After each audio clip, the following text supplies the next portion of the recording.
यह देवी भागवत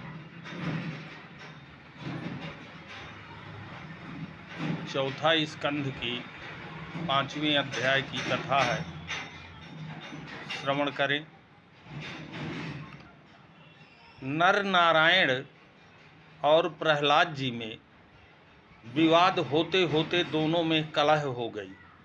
प्रहलाद जी ने उनको युद्ध के लिए उकसा दिया। नर नारायण ने धनुष संभाल लिया। यह युद्ध 100 साल तक होता रहा, किंतु प्रहलाद जी नर नारायण को परास्त नहीं कर पाए। देवता भी वहां आ पहुँचे।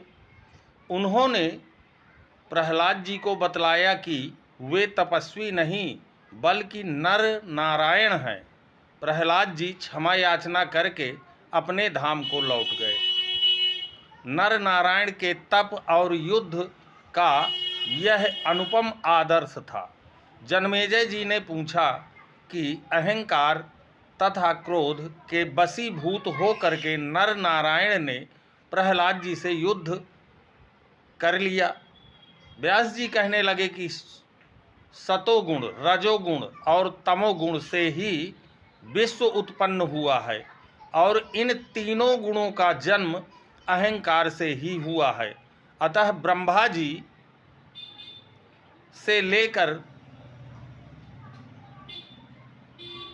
चींटी और पतंग तक कोई ऐसा नहीं जिसमें कि अहंकार उदय ना होता हो। भृगु जी के श्राप से पीड़ित होकर विष्णु जी को मानव देह धारण करनी पड़ी थी।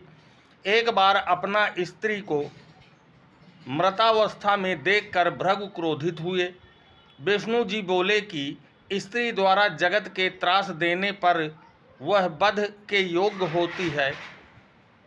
यह सुनकर भृगु ने विष्णु भगवान को श्राप दे दिया कि पर पत्नी की हत्या से तुम बाज नहीं आते हो, अतः मैं तुम्हें श्राप देता हूँ कि तुम लगातार मानव देह में जन्म लेते रहो।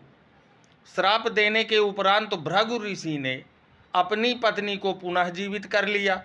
यह निहार कर इंद्र भयभीत हो गए और इंद्र ने अपनी पुत्री जयंती से कहा कि वेदों की रक्षा के प्रयोजन से वह शुक्राचार्य जी के पास जाकर उसे छल ले। जिस स्थान पर शुक्राचार्य तपस्या कर रहे थे उसी जगह पर जयंती गई और उनकी सेवा करने लगी। 100 वर्ष के उपरांत शंकर जी ने शुक्राचार्य को वरदान दिया कि विश्व के सर्व